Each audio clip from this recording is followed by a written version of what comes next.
Yo, it's the Fots. You heard? Yeah, I mean, we back at it. Like a crack addict. Like a crack addict. Back in these corporate influencer, social media, business streets, I think. Yeah, right? I think we that's our space, so we there. But right now, what do you think? Nah, I think we there. Yo, I think I think we getting live, man. We getting sure. some love out there. Nah, it's all good. All you 8 views from the last one, we love y'all. All your 8 views. Yeah, but on the network, and I know this is going to be off topic. Yeah, but on the network, we was having a conversation. Yeah. And I want to let Caba know because I was on a megaphone. Yeah, and listen. We're not going to get the Celtics or the Bucks. Nah. But we are striving for that 5th seed. I'm saying. We out here. Yeah. Yo, Rick, you better watch out, me. We creeping. Yeah. We creeping. Yeah, we just need one of them. My brother told me that my laugh is going to make us go viral. Listen, my mother. Uh-huh. When I had dinner with her the other day. Yeah. She watches every pod, right? That's amazing. She says. Thanks, Mom. She said. Shout out. She said, Don's laugh. I love it. Don's laugh makes me laugh. Yeah, that's hilarious. I was like, well, I try to do that. I have a little button. I go. So, you got to be happy, man. Nah. Laughter is good for the soul. Nah, facts. That's a Fots fact. That's a Fots facts. Yo, Caba, Fots facts. Yo, my man with the editing direction is crazy. Laughter is good for the soul. Fots facts. We should have that. No, we should. Yeah, we should have that. Fots facts. Yeah. Yo, bro, too many segments. Caba said no. Yeah, I know. We just have to make it Fots facts and it just pops up and goes away. Yeah. But what's good, man? How was your week? Week was crazy. You know what I'm saying? Feel a little older. You know what I mean? Yeah. How's your birthday? Flooded. For those who don't know, last week Friday was my bro's birthday. Craziness. And it was like a monsoon. Yeah, 100%. 100%. I think, it was like Waterworld. You ever seen that movie? Yeah. Oh, man, I thought we was going to have jet skis and all you know what? I actually didn't see the word. I don't know why I said yes. I really didn't. Yeah. I'm sorry. He didn't see Waterworld? I did that. That was fraudulent right there. Yeah. I didn't see it. But how was your weekend? How was the weekend, after your birthday? Like it was cool. It was cool. Relaxing. Ended up going to dinner with, like I was telling you, with my family. Yeah. Kept it light. Went to a steakhouse. My wife took care of me. Had a menu that said "Happy Birthday, Michael." Oh, that's what's. Yeah. And I don't know if you know. And God, I don't have to say this. Before we supposed to start shooting at 10:30. Yeah. My wife calls me. You know what she called me for? For what? Just to tell me that she loved me. Look at that, man. You know what I'm saying? That's so sweet. I'm just saying. Yo, sis, man. Thank you, man. Thank you for getting this guy warm and fuzzy right now. You know what I'm saying? He's all full warm and fuzzy.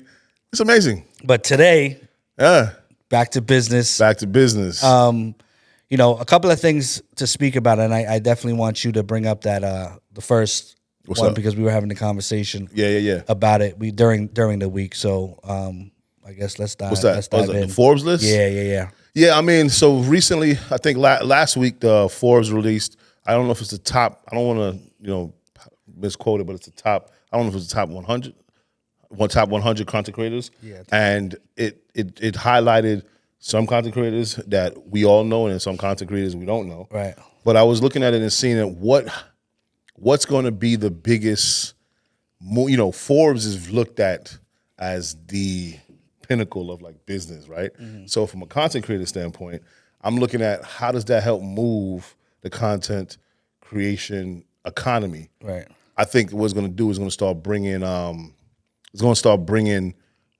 brand partnerships and deals to those things. I think that's a cheat code to a brand that wants to work with a content creator. Yeah. And they're going to say, well, this person made $10 million. This one made $98 million. This one made $5 million. Yeah. Well, they probably can help us make, $100 million. I think that Forbes, I think that's a cheat code. I think it's good and bad. But as far as the fact that they have a list? Yeah, because some of these brands are also, not the best when it comes to, being, loyal to some of these content creators. Yeah, well, I think from a business standpoint, there's not going to be. It's very difficult to find people that are loyal, right? Like because you have a business to run, right? And what happens is that they're going to use whatever it is for the moment, right? If you hot right now, We're gonna do what we gotta do. Yep. We're gonna squeeze every ounce out of that, and then when you're done, it's just like sport. It's like all of this, right? The difference is for you and I is that I don't think that there's a lot of people out here like us on how we do that. So when we have somebody, let's just say a content creator that is not popping as much, we don't sit there and be like, oh, see you later, and we go this way. Correct. Right? Because we actually have some type of compassion and empathy, right? And that's not good for business. Like, I understand the other side. Yeah, me too. But it's like, then we're dealing with people, right? And but look at it too, like who picks the list?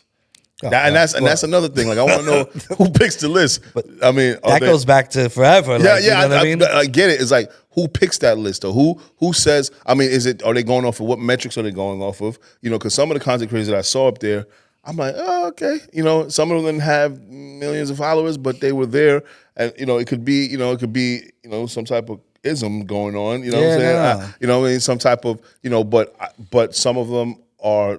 Like Kai Cenat was on there. I know Drewski was on there. Mr. Beast was at number 1. Yeah. I think Jake Paul was number 3. Yeah. Who else was there? Was KSI was number 2. Yeah. So I was looking at these, and these guys are really putting in work when it comes to the content creations.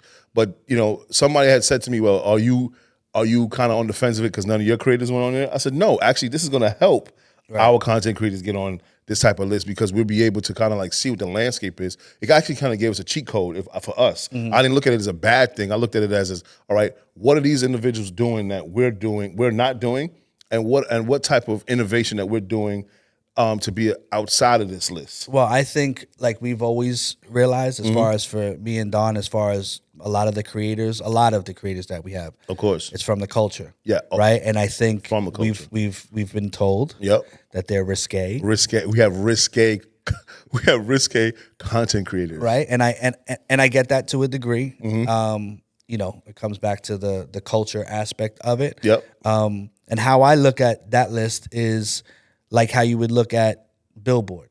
Right. Okay. And hopefully that list kind of, maybe you start having segments kind of where, hey, these are the overall top creators. And then maybe you have comedic creators. Maybe you have music creators, dance, maybe it starts to unfold, because again, we're still in its teenage years, right? As far as with this influencer aspect. For sure. And, everybody's always going to think, oh, you don't like it because your creators aren't on there. Nah. There was always the people that think that everything is about hating. Somebody said that. He's like, oh, you just probably hating. I'm like, yo, it's not hating.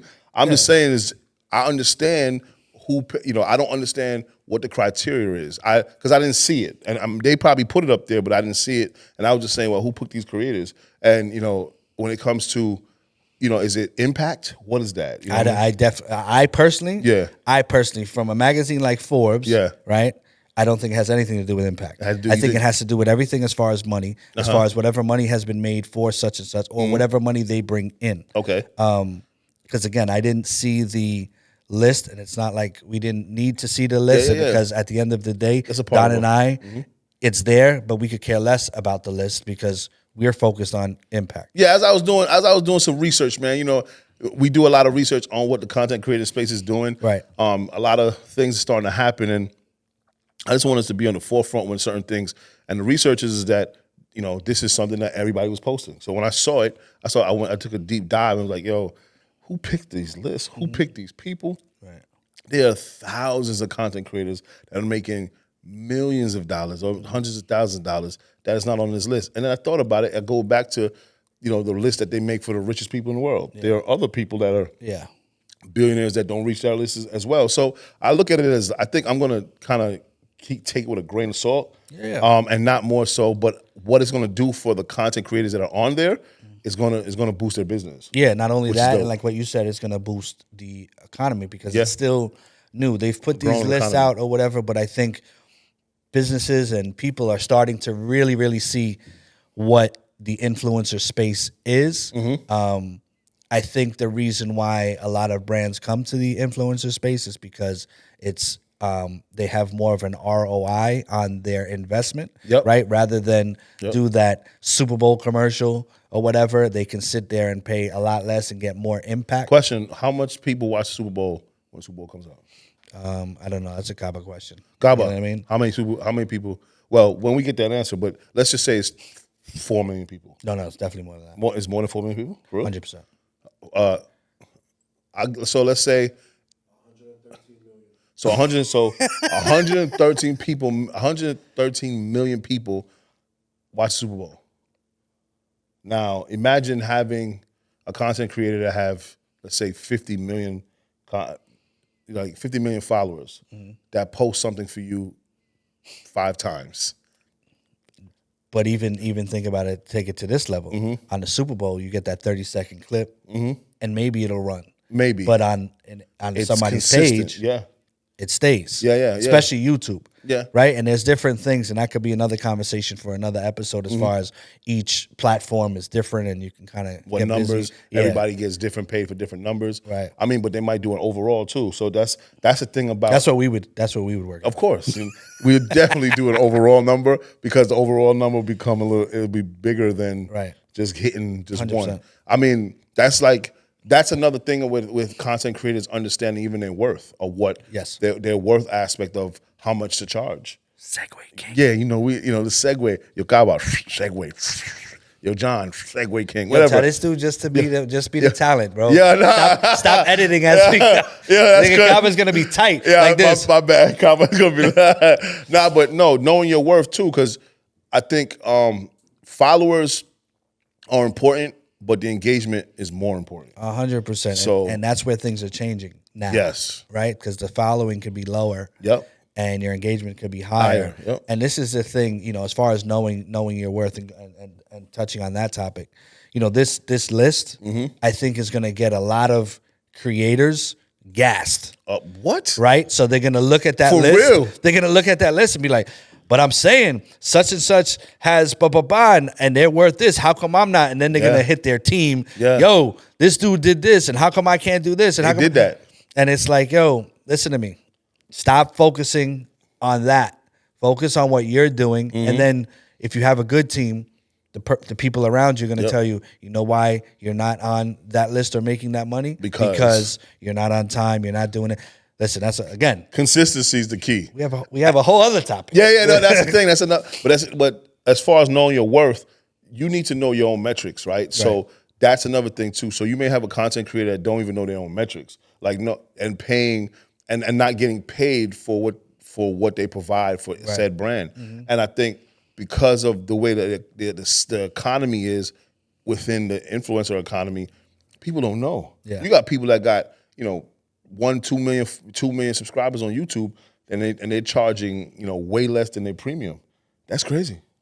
Yeah, talk numbers. Okay, so talk numbers. Story. Talk numbers. Recent story. Recent story. So found a family, content creator family. They have over 1 million, let's say 2 million followers, and that said family, their deal structures on how they're getting their deals, and they're not getting them in volume. It's like I said, how much you run, for your ad spaces? It was like $500. I'm like, $500 for what? And so I looked at the number base, and their numbers. You talking about 300,000 video, 300,000 views a video. I'm like, why are you charging so small? I'm like, oh well, this is what we think that we deserve. And I'm like, well, who told you guys that? And this is what kind of got me. They said their previous management. So now I said, oh, bastards. I know, but then I looked at it, Mike, and then said, wait. I said, well, who handled the money? And it was like, oh, well, the manager did. So I was like, oh, we know what's up. Okay, cool. So we know exactly what happened. So yeah. So I was like, oh, so I said, did you see the deal? Like, yeah, we saw the deal, but we didn't know how much it was. They only told us it was the $500 for, let's just say if it was that 2-day week. So I'm like, so you did it, so 2 days for the week. I said, so you did $250 per post? Or whatever the ad was running on YouTube. And so I'm just like, yo, it's just, that's the basis of their, the thing that they're doing. I'm like, wait, so how much it was? He's like, yo, honestly, our old management was dealing with it. So I'm not saying they were stealing, but it sounded like they were stealing. You know what I'm saying? That sounds like some shadiness. Yeah, and they were taking some money on the table, so it was crazy. And I said, how long they had the management? They said for almost over a year. Damn, isn't that crazy? Yeah, it's crazy. But almost over a year. Yeah, almost. And we've been with our guys for 7+. For sure. And that's one creator, and again, parentheses on this. I remember one of the talent that had came to us, and they were like, I think it's great. You know, I was watching all the talent that you guys have, and then they had asked you, oh, you still with Juvu? Yeah. And then I was like, oh, Mike's with Chicle, like, because managers, usually they bounce around. Talent bounces from management to management because there's a lot of managers out there, and we know who you are. They what they end up doing is they take money under the table in order for you to work with the person. And it's like they do the same thing that these brands do. I'm gonna squeeze as much as possible. I'm gonna squeeze, get all I can get, and then when you don't want to rock with me, okay, cool, I'm gonna find the next dude. And I know this is off topic as far as knowing the worth, but I saw this story, and I know you did too because you sent it to me, where there was somebody from Mr. Beast Camp wanting to create like a union for creators. I did want to talk about this, and again, because it kind of intertwines with knowing your worth. I don't know. The idea sounds good. It sounds great. Sounds amazing. But I just think that the creator world, it's not like it's vast. A job, because when I worked my 9 to 5, I was in a union, right? And the thing about it, what I didn't like, and that's for me, and again, a creative at heart and a visionary. You love that word. Yeah, for sure. As a visionary, what I saw was it didn't matter how good I did or how bad I did, you still got paid the same. And I don't know if you can have a union in this creative space because creators are so erratic, for sure, as far as, you know, yes, it's a team, but at the end of the day, not wanting to do the work. Not only that too, and it's like I got to worry about me. You got a new creator coming in here, and it's just like I don't know if the mindset of a union is going to be good for creatives. Yeah, I mean, it's not like SAG is for like the actors and the writers, right? Right. So that's a clear indication of what that is. Right. So because the content creators are so like, there's so many of content creators, right? And it has to be it has to be a different type of criteria on how we would do some type of unionized situation for them. And the reason for that is so that because it's the Wild Wild West, brands do whatever they want. Right. So the brands, you know, they'll come and be like, yo, you have X, Y, and Z. This is the budget we have. And if you don't know how to negotiate, you're going to go for that budget. Yeah. That's the thing. Is like they'll throw, let's just say they throw a number, I don't know, let's say $10,000, knowing that it's worth 40 grand for the promo. If the content creator does not know how to negotiate, you'll just take the $10,000 because you've never seen that before. Like, well, especially the new person. Like, yo, somebody wants to give me 10 grand just to do what I do for free. Right. I'm doing it. Not knowing that what they just did was freed up another budget for them to do 4 more content creators, and then they play on the aspect of the content creator being naive, and 100%. and they love when you don't have management or anybody to speak for you. Oh, that's the thing, and that's the thing. I remember in the beginning with Cheeks, it was like, you know, they would DM, have a conversation. Oh, I'm just gonna hit him then because I know him. Yeah. I'm like, yo, bro, understand that how we move over here is he knows everything, and he's going to tell you, yo, talk to Mike. I don't care if you know him or not. He's going to be like, yo, he tells his mom. Yeah. Still to this day, yo, talk to Mike. Yep. And the thing is that, you know, with SAG and all of that, that's been established, right? Yep. So it was kind of like you had to come into, you know, if you're a writer, this is what you do. And it comes back, and again, not to be on some history lesson, but when unions were formed, you know, it was like you were scared to go against the union. Of course. Right? Because it was like, yo, you're not going to do that. Right? Because you were afraid of what could happen. Yep. Whatever that may be. Nowadays, and that was a we society where we were together. Yep. We live in such a me society that it's about me, and what I'm going to do and what I get. So I'm going to sit here and I'm going to start doing what I do. And I'm sure it's not going to be as soon as you become a creator, hey, I'm in the union. You're going to have to build up. Right? And then yo, you got to get down with the union. That person's going to be like. But so, I don't even think some content creators would even want that. But that's what I'm saying. Yeah, but because they don't even know that it's actually be here to help them. And like almost like the BMIs, the ASCAP, the CSACs for music, where they have their royalty based collection. Yeah. See, I'm pretty sure there's some companies out there I'm not even going to name some of them because I don't want to tear the names up, that collect data information for content creators and then pay them out as well with them taking a percentage. The thing is, though, is that there's not a central place that can say, yo, listen, we will help you just in case said brand doesn't pay you your worth. They're not doing that. No, 100%. Nobody can go on strike. Nobody. So right now it's going to be the wild, wild west, and that's where I think that's where you and I come in, man. We're coming in to help change that. We have some plans and some real activations that's going to really shake up this content creator world. You know, and hopefully, like a person like Mr. Beast, they will hear that and be like, you know what, we'll see what these guys are doing at this group. Yeah, because that's one thing about us at this group is we are very, very creator friendly. For sure. We've seen everything that has happened in the industry. Always touch back on the hip hop aspect of it. Yep. And this is what we're seeing right now. You know, these influencers, these brands, you know, they're at certain times they're both trying to take advantage of each other, right? Where an influencer will sit there and there'll be a deal. Here you go. They may not even be down. They'll be like, yo, you know what? I just got $100 grand. Yeah. I'm gonna take it. But then they don't understand that they're not only killing their brand because they're not gonna do well, right? They're gonna lose the brand that they've worked with. They're thinking they're taking advantage. They're gonna say, I'm gonna take their money. I'm gonna do whatever just so I can get this bread right now. And everybody is looking at the moment. And not the longevity of it. Whereas Don and I are very different, even from a management standpoint. We'll negotiate deals even if there's no money involved. Yeah, and remember, one of our sayings is, we focus on the careers and not the moments, right? So, and I'm not saying that the moments are not good, but the careers is the long aspect, like what you're saying. Like, and nobody's looking for the longevity. Myq and I, we carve out the career, and I think that's where some of the content creators that we do work with, some of them get it, some of them don't. And that's just being real. That's because most people don't understand how to build a career.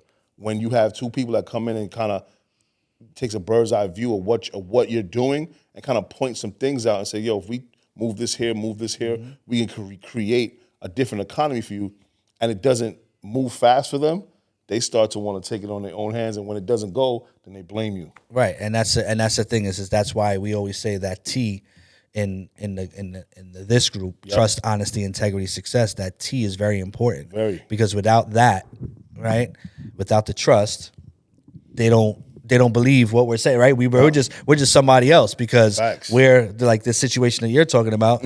Oh, I've been with this manager for a year, and then people bounce and they've had 5 different managers or whatever because they've been fed the line and they've been sat there and be like trying to take advantage of who and what you are and your brand. That's for sure. Look at how managers and their clients' relationships are. What do you think is the best form of success between a manager and their client? Well, I think is being like Jerry Maguire. If you haven't seen that movie, that relationship is crazy. Like when I saw that movie, I was like, see, that's the type of relationship that I want to have with all of my clients. I get you. And I don't think you got to watch the movie. I'm not gonna. Yeah. It's an old movie. You can watch it on VHS if you on VHS. No, or even DVD. You know, you heard. No, but that's kind of the relationship, and I think a lot of people look at us and like, damn, you're making it too personal. Yeah, and I think people say that a lot, bro, because again, we always talk about the transactions. Yeah, it's transactional. You know, it's social media. Yep. Everybody wants you to be instant. Boom. Send me rates. Email. Do it. Thank you. Here's the wire. Boom, boom, boom. And that's great and that's cool. But for us as managers, we decide to go a different route, and that's our choice. Nah, for sure. Not yours. If you're a manager and you do things and it's like, it's money and hey, more power to you. Yeah. And like Vic says, God bless. God bless. You know what I mean? God bless. But also, I think the basis of being a good manager, I think it's almost like spiritual too. So like, if they say like most of billionaires in the world are highly spiritual, and that's the reason why it's it's actually a pillar of why their success. Yeah. I think it's the same thing between like a manager and a content creator or whoever, the artist or whatever you manage. I think it's also spiritual as well, because we develop real tight relationships with the people that we do very well with. And it then becomes, it's not just about the transactional, Right. because it's also about the spiritual connection between, what does that look like between your relationship, and then what's also the aspect of how you create, finance. No, 100%. And the connection is always, I want to say for us, is always deeper pause than everybody else, John. Yeah, that's so funny. But the thing is Pause. that, I want to, we've had people with us.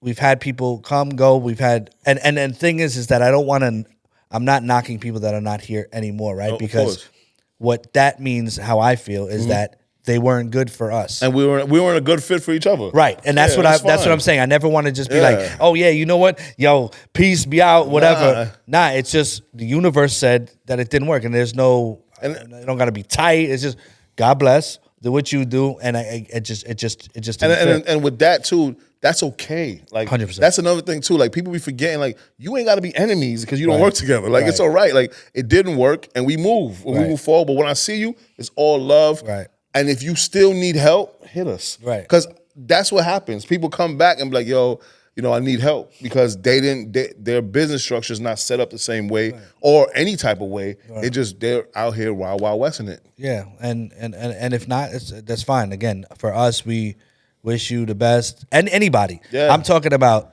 friends that I've had for wish you the best eons. Yeah, I wish you the best. I don't want any ill will or whatever. But back to the lecture at hand. Yeah, man, I had to throw the hip hop reference. No, of course, me. Of course. Yo, Kaba, we gonna have to give him a mic soon. Your man, listen, CL Smooth. Yeah. We're gonna stop them beats in a minute. Yeah. You can tell our age, right? Yeah, that he said CL Smooth. I'm just saying, he gonna be out here soon. You can tell. Doing his thing. You know what I'm saying? Nah, but as far as this game and as far as, we focus a lot on managers, and I know a lot of times people come to us, and we're both too, like, when do you need a manager? Number one, what's the difference between a manager and an agent? Because we sit there and we always say, a lot of people say, hey, are you managing us now? And it's like, hold on, we can represent you, and it becomes the difference. Yep. You know what I mean? So what would you say the difference is between a manager and an agent? I mean, you can have a bunch of agents. It's almost, you can have 10,000 agents, man. Right. Like they all work on deals. Right. They still run it through your manager, but they'll have you in their wheelhouse. So if an opportunity comes, they'll pitch you for it, or they pick you for it, and then you present it to the management and said creator. A manager, I think, is the build out of the career aspect. Right. I think the manager oversees, and he or she creates the blueprint for the success with the person that they're managing. Right. Because now it's also a partnership too. Like people forget, like being managers, like I hear people like, oh, I have a manager. All right, but what does that mean? Right. Do you strategize? Do you look at the landscape of what do you have weekly meetings? Yeah, when you start talking like that, they're like, what does that mean? I'm like, that's what a manager does. Right. It's not just saying that you have a manager, it creates, this magic potion that you're gonna be successful because you got a manager. Right. Everybody can get a manager. I can get somebody off the street, I'm like, yo, just say you're my manager, and that's what happens. But we here at this group, we tend to build out for the people that we're managing. Yeah, and it's not the agent aspect of, yo, I'm just gonna get you a situation and you good. What we doing is, yo, all right, we have a situation. Now how do we get from A to Z? And what's that in between? Because that in between is where the magic happens and start building out. So that's, I think, I know it's probably long-winded, but that's where I think the difference between a manager and an agent. An agent just gets deals, can help you with some things, but the manager help you build out your career and is a business partner. And I'm not saying that the agents aren't, because it's a percentage base, right, but the manager essentially can become like the president of your company. Yeah, I think that's how it is. I think that's how it is too. And I think in what we talk about, the moments in the careers, I think a manager focuses on your career. Yep. And the agent focuses on the moments. Woo-wee. You know what I'm saying? Yo, your man, yo, John, he's on fire today. This guy here. You know, but that's what it is. And as far as Don and I, like a lot of our situations, you know, people say you're looking for talent. We're like, we're looking for more managers. The thing is that, you know, it's hard for us to say no to people that are in need. For sure. Because we have a meeting with somebody and feel the energy. You definitely feel the energy. And it's like, you know, you want to have 7 Myq and Dons. Yeah. You know what I mean? But there's only one of us, you know what I mean? Yeah, and the thing is but what we do, you know what I mean?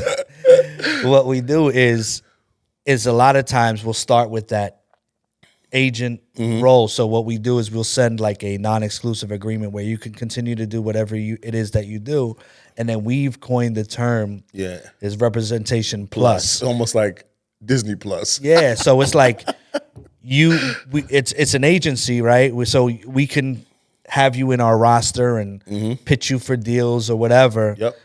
But we also tell you, hey, if you need us, let us know, and you can utilize us, not just for the things that we bring to you. Yeah. And a lot of times people need that, and a lot of these non-exclusive situations turn into, hey, I want you to manage us. Yeah. And we usually do that just to manage the expectations on of our them, side. not only on our side, but on their side too. Yep.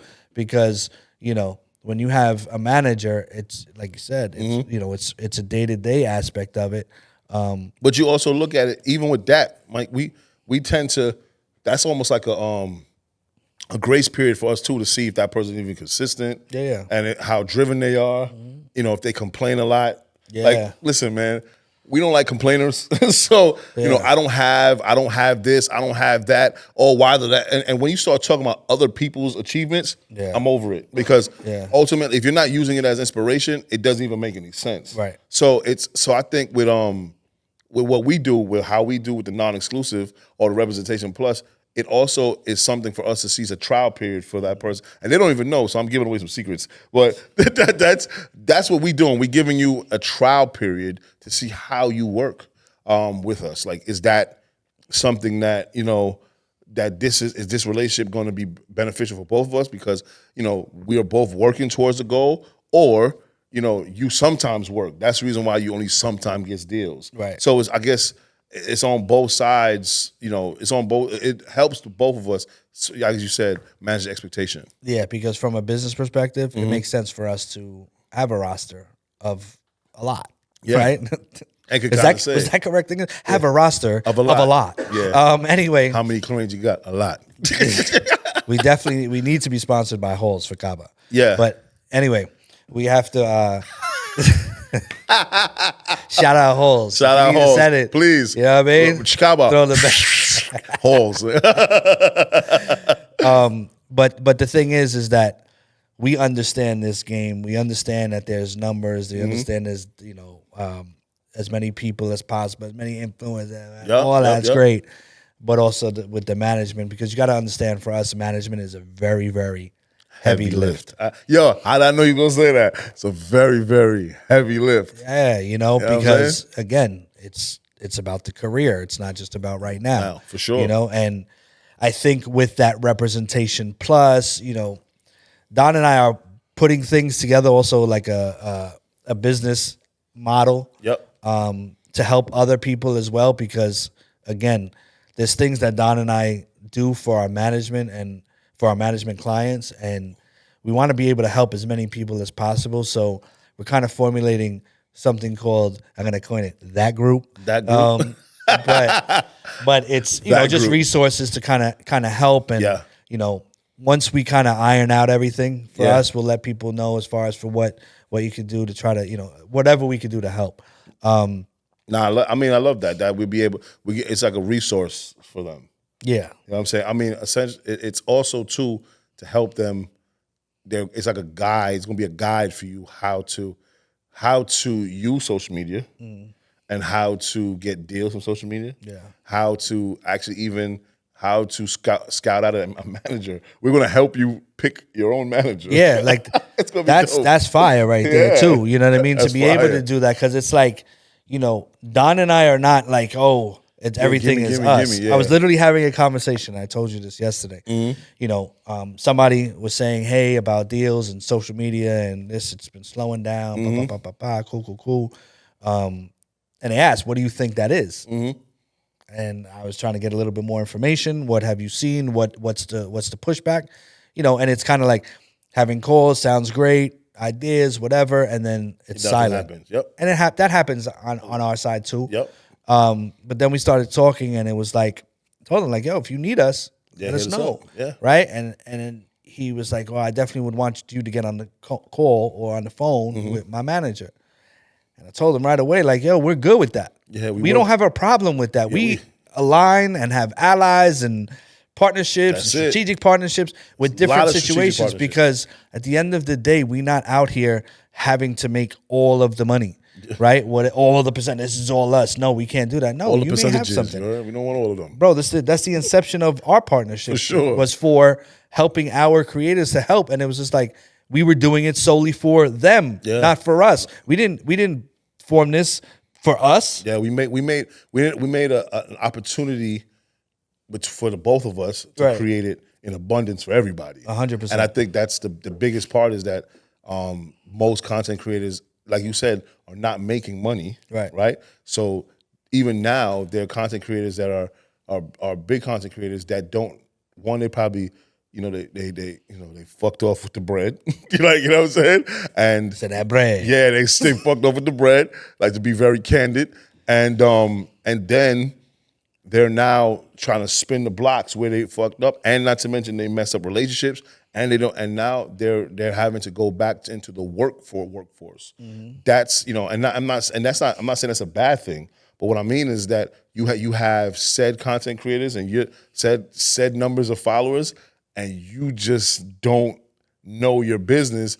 Now the money you have, you messed up relationships, you messed up all these things, and now you have to rally back, you know, to get back into the working economy. And this is probably something you don't even want to do. So now that adds depression, that adds this. So those things are very key to understand your brand. And that's, I think, most content creators don't understand their brand. I think they look at those content creators look at it as like a lick. Yeah, it's I'm a go and I'm gonna get whatever I can get, like I was talking about earlier, and it's a lick. Yeah, I'm gonna get this, and then you think that it just keeps going. Nah, for right? sure. And it's just like, yeah, but you're not putting no work into it, and you're just literally just getting as much bread as possible, so you can maneuver. And then it's like one of those things that throw the money and you grab as much as possible, but then that's it. Then that's it. But, you know, and so the crazy part is that we're about to change that. 100%. Yeah, we're about to change that, and how we're about to change it is going to be revolutionary. I think we're visionaries. I'm about to. Yeah, I love that you say that. That's your word. We're visionaries, and we partnered with somebody. Yeah. Should I say it? No, don't say that. Okay, don't say it yet. Okay, so just know, I guess a few more pods later, we'll be able to discuss. We probably even have our thing right here, right? You know what I'm saying? So and let you guys know how we're going to change that, so that content creators can have some type of steady income monthly. Yeah. And it's going to be very, very dope, man. I think we're going to really start rocking the content creator economy, and we're going to start seeing a shift of people coming. Yeah, I think we should announce it. Like when we have everything ironed out, I definitely think we come here and announce it for our FOTS fans. It might be 10 by then, because it was 8 before, so it might be 10 of y'all. So we got 8. We got 8 fans. That's what, man. No, somebody said to me, like, "Yo, bro, I like listening to the pod." I'm like, "What?" I said, "Why you wouldn't like to listen?" He's like, "No, I didn't think that you guys were going to be." He was being kept to the buck. He said, "I didn't think it would be entertaining."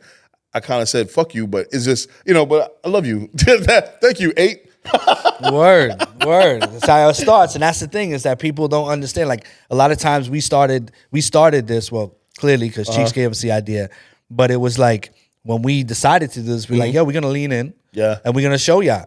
Like, it's okay if we start with one. Consistent. Word, because now, Gaba believes now. Yeah, you see, Gaba believes. We got our custom thumbnail on the third one. Gaba so believes. He was like, yo, whatever, and then now he was like, nah, but these they alright. Yeah, you know what I mean. My man, yo, John, you believe too? Oh, now this guy's Spanish. You know what I'm saying? Because of the last part. It's the last part. He wanna. Now he's out here. You know what I'm saying? But now, God, no, I mean, but we appreciate though. I mean, we appreciate it, and we also are showcasing that we can stay consistent. No, even with everything we got going on. Right, and that's like a lot. We're doing like a lot. What and for us, like even us being who we are, we listen. Right, we sit there and be like, yo, Gabo, what you think? Jufu, Cheeks, anybody around is like, yo, what you think? Because we're gonna take that criticism, we're gonna take the advice, because we're never here. We're always back there for sure. Pause. So the thing I'm is, surprised John didn't look up. No, it's because, oh good. He was good. He was good. No, I'm good. But but there's a lot of things also like with this is that some people think they know what they're doing, and us coming back from like the music side. You more in the building. I always say that you were in the building. I was trying to get into the building. Yeah, I get it. But I'm in this building, but that's what counts. You heard?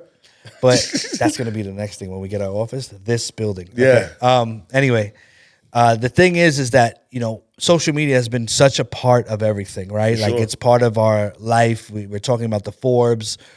Create like it's part of our everyday life. Everybody, all demos, and with music artists, like I sit there and I see that it's a tool. And again, because anybody come music, I always say it's Al. That's Al 7. Yeah, that's Don over there. Because I'm jaded by the hip hop industry. But this is it. But he created this segment. No, but I love it.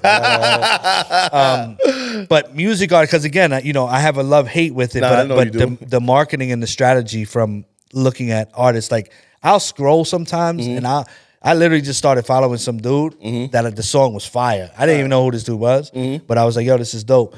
But what I've noticed with music artists that they do very, very wrong on social media, and I'm gonna tell you this tip: please stop every single post being your song. Or if you're a rapper, stop rapping every single post. We get it. We get it. So what they should do? They got to start showing their personality. Okay. You got to start showing that we can walk down the block right now and there's 7 rappers here, guaranteed, down this block. I guarantee it. And I guess I'll focus on a rapper because that's what I'm clearly focusing on. I'm over it. The thing is that nobody. You're nice, great. Your circle tells you you're nice. You're better than the person on the radio, great. Who are you? You got to give people a reason to follow you. Because after a while, yo, he's nice. Okay, cool, great. But I got to fall in love with the person. There got to be something special about you. And there is. It's you. And you got to figure that out in your circle. What am I going to take out? Do you like fucking collecting pens? Show you going to collect like every single thing. So I guess, don't got to be about a song. So I think and you rap it. What you're saying is take a content creator page out their book and showcase your lifestyle. 100%. And use it as a tool. I can see that. Use it as a tool. Stop trying to sell me on you rap. Yo, I get it. I mean, but the thing is though, see, because I think most artists think that if they're posting something, 70,000 people are posting as well. So how do I not get somebody not to forget me? But then you go to the views, and you have 7 views. You know what I mean? And those 7 views may be your friends, or maybe somebody that just so happened to see you on the Explorer page and just clicked on it and stayed for like 30 seconds and then saw. But I think what happens is some of these artists don't use social media correctly because they don't have a direction. Right, the guidance. They don't have a direction. And I'm not going, like consistently drop names, but like a person like Jens, like a good buddy of mine. Jens the Guru has. He'll be on the pod. Jens, you'll be on the pod, my friend. But Jens is he's one of those guys he understands the economy for a independent artist. Right. So when people call me and be like, Donovan, I need my expertise, I turn them on to Jens. I'm like, yo, listen, right now I don't have the time to do none of that stuff, But this guy, this is what he does every day. I would like to speak to him when he's here. I want to speak to him about this. Yeah, because but I would love to hear his insight. And he will tell you exactly, pay for the consultation. He'll tell you exactly what you do. He'll look at your page. He'll do the metrics. He'll do all of these things and show you exactly what you're missing, what you need to do, and hire him, whatever price point he says, and he will help you get to the next level. And he'll say, like, listen, it's going to take some time, but as long as you consistently have good content, you put out good music, you do whatever, like you saying, instead of drowning people with your music, it will help you more than not. But for the people that don't know that gens is not a thing, go on YouTube. Everybody, your University of YouTube, man, look it up. What's marketing 101 for IG for music artists. Somebody on there is talking about it. Yeah. You know what I'm saying? And I'm just saying, utilize the tools that you have. Go to TikTok. It's become now a search engine too. Type in how to become, great at marketing on social media. And there's people that have step by step by step. And maybe you may have to tweak it a little bit for yourself, but there's an opportunity for you to be to actually get better at this social media marketing. I just think that most people don't do that, and that's the reason why they end up where they at, posting the same thing every day. Yeah, it's just basically as far as the artist, it's just looking at the page, especially if you're just starting out. Try different things. You can tell me to go fuck myself and keep posting the rapping. That's great. But I just look at it from a photo perspective. If you see the same photo, you're not really gonna check it, right? So if I go on a page and I see somebody stand, I already know what you're gonna do. You're gonna rap me to death. I get it. I don't care because I can scroll and I guarantee I'm gonna see somebody else. And unfortunately, the talent is not gonna win. You got to bring people in so that they can. It's beyond that. What are you offering me more than just you thinking you're nice? So what is it? Also, too, here's a tidbit, man. Look at the trends on IG, TikTok, YouTube Shorts. Look at the trends, right? So I'm gonna just go on just IG. Currently, the new trend is you put a video in front, like say it's some booty shaking, right? Whatever, and then it segue into your stuff. Yeah. Or put a video of somebody doing some crazy stunts and it catches people watching, and then it goes into what you're doing. What's happening is that the algorithm, you have to catch the algorithm. And they're changing it up so much that you don't know what to post. So there are always trends that pop up. Yeah. And if you start following these trends, like Gary Vee said, he was like, did you think that I just put a story with the sliding thing by accident? No, it's on purpose because he's messing with his algorithm and he's showing you that this is what you're supposed to do. That's why it's a carousel. You see the video and then you go and see what the graphic is because you want to see what he says. Like right now, people are doing that. People are doing these videos that, the other day it caught me. It had this guy jumping off of like a slide, but the way he flipped, it was like, he almost like busted his head open, but he didn't. He then slid down the slide into this lake. But right before he got into the lake, it went into somebody else's video, a person talking about financial literacy. I'm like, they got me. But you know what that was?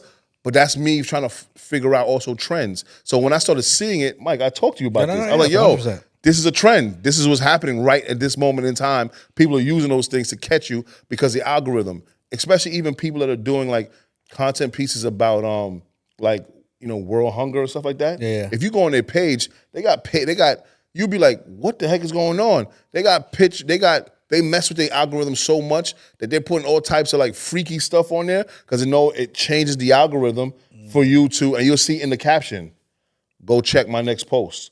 Go check my story. Click the link to learn about such and such world hunger. Bro, and it works. And you know what ended up happening? They started seeing an uptick on people that's actually looking up the stuff that's going on in certain areas of the world. Yeah, because people want to be shocked, and negativity and all that will always outsell positivity, unfortunately. And it's crazy, and that's the crazy part is that, somebody was showing about them building a well, right?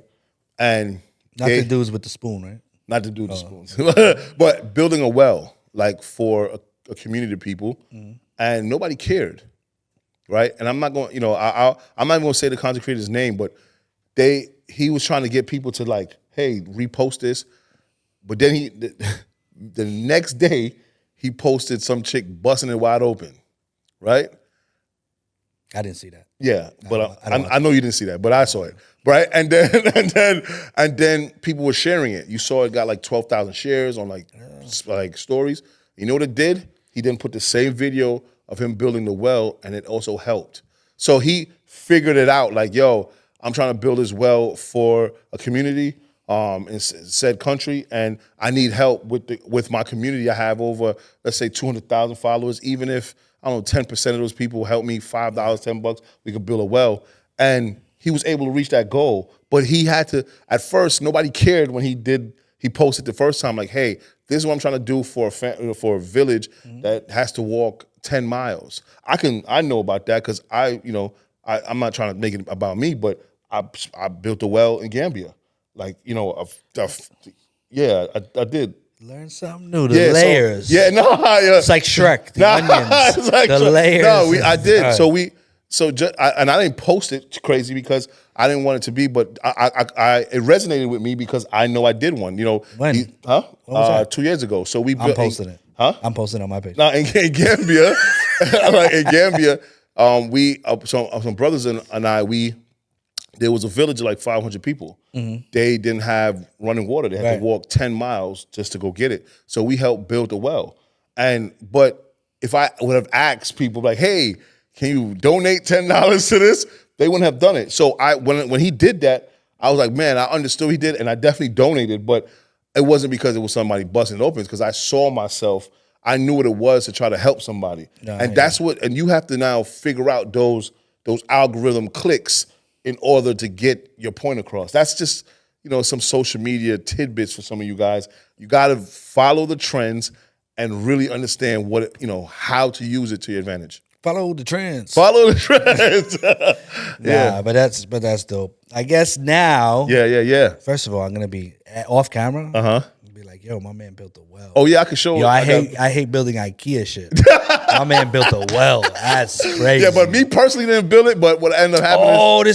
Yeah, I didn't go to Gambia. I paid the board. I wish I would. Forget it. I thought you went to Gambia with the spoon. So built at the that well. time. But look, at that time it was just to give my disclaimer. You was the executive producer of the well. I was one of the executive producers, and on top of that too, it was during COVID, so it was definitely nobody was flying, right? So, but it was something that we wanted to do, and for a village of 500 to have running water, I thought about it.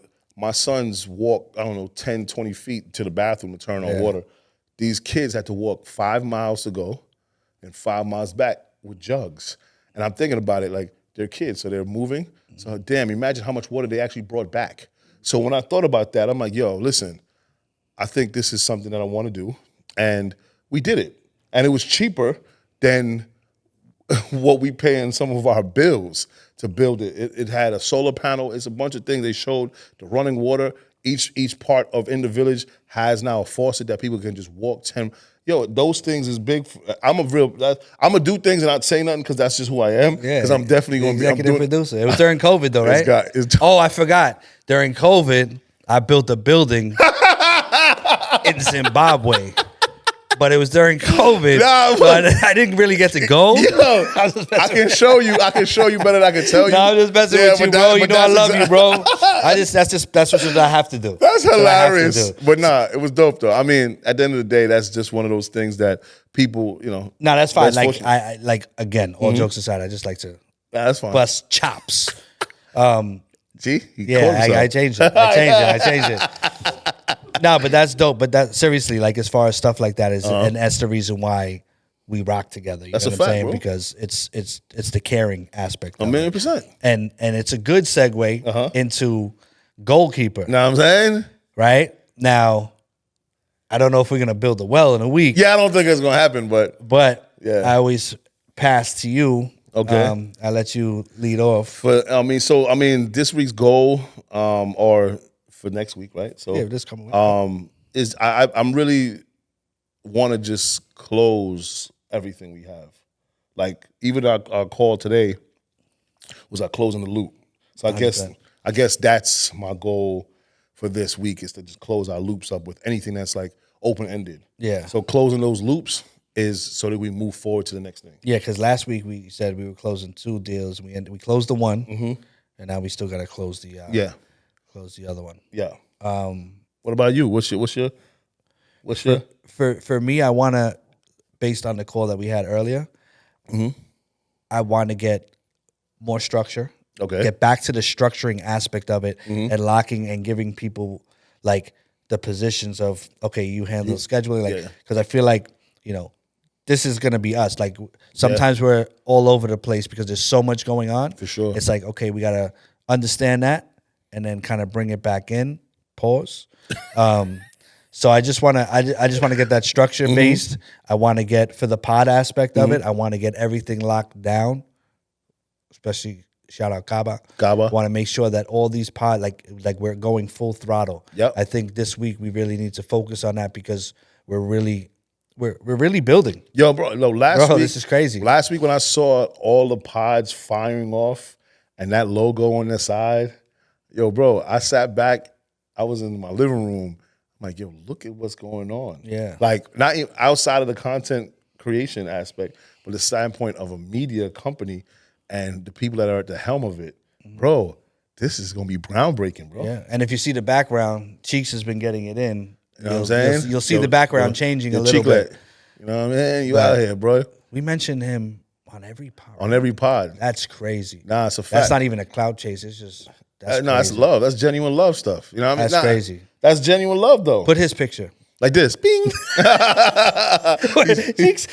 He's a third member of the FOTS, you know? Yeah, I mean, and I guess we're going to end this. Yeah, which one? Wait, what? John's question. John's question. Another one. It's in blue this time. Yeah, it's in blue this time. So Says, John's question is, any advice for yourself at 30 years old? So he wants us to go back in time. Yeah, so you go first because I'm further from 30 than you are. All right, cool. You probably remember. My advice to myself at 30, when I turned 30, was don't do the shit I did in my 20s. But also to still make mistakes and be okay with it. I think when you get a certain age, you think that you're supposed to be perfect, especially it's a milestone age, being 30. So you're like, all right, so what I did in my 20s, you know, I'm not gonna do in my 30s. Wrong.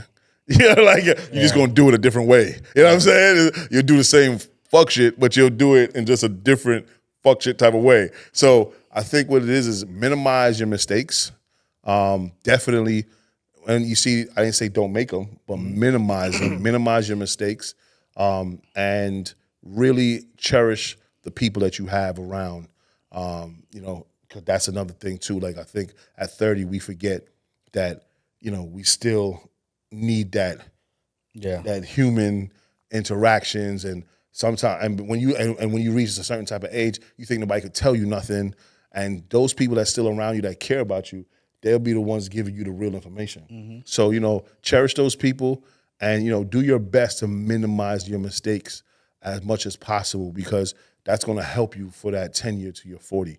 And then, you know, when you turn 40, that's the next question. That's the next question. So I'll tell when you turn 40, I'll let you know. But I mean, but at the end of the day, don't think you know everything. It's going to, you're still going to be learning. And I think that's what happens when people reach a certain age. They feel as if, like, you know, they know everything. You're still going to learn, man. Minimize your mistakes, understand it. Don't beat yourself up about it. And that's my advice. What about you, Mike? What's your advice? No, I would say definitely that is definitely a milestone age, and I understand that 30 now is different than when I was 30. You know, society has a role in what people think as far as for 30 years old. And I think from a man's perspective, you feel like you said, I have to have it all figured out. Yep. Again, I don't know if men, hey, I want to have kids and I need to be married and I need to have my house. You know, it's a lot different now. I think you have to understand that 30 is, yes, it's a milestone and you've made it there, but you still have a lot more to go, right? I wish I was here at 30. Yeah. But I'm not. Yeah. I'm here at 49 now. 49. Wow. But so think about that. 30 for me was damn near 20 years ago. And I definitely thought at 30 I thought I was gonna be here. And that's my story. At 30 nowadays, just please don't compare yourself. Exactly. Your story is your story. That's it. Right? And I always tell people, you're the author of your story. Chapters can be as long or as short as you want them to be.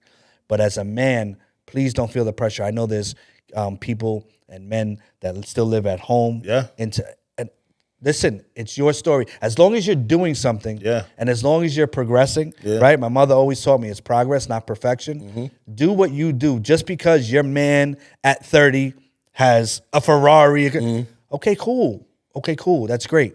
You do what makes you happy. Have the conversation with yourself in the mirror. This is what you want to do. 30 is just a number. It really is. It really is. And I know it's difficult, right? Because when we were 15, 16, 30 felt so far off. It was like, damn, by the time I'm 30, think about the conversation you had. Lit. Yeah, well, I'm going to have back this. Then it wasn't lit. I'm be fly. Yeah, I'm going to have this, that, and the third. And then 30 comes when you're 29. You're like, oh, my God. Nah, 30's right here. And you don't realize that, right? Because as a kid, you have so much time that you think about, right? And I always tell my kids, I'm like, listen, you're going to be an adult a lot longer than you are a kid. Yeah. And you got to set yourself up. And this is what we're trying to do as far as for laying the foundation. So 30 is not the end of the world. It's just the beginning. Of course, that's what a 49-year-old would say. But seriously, don't compare yourself. Just continue doing what you're doing and write your own story. And give yourself the grace, man. Don't forget that. Grace. Yes.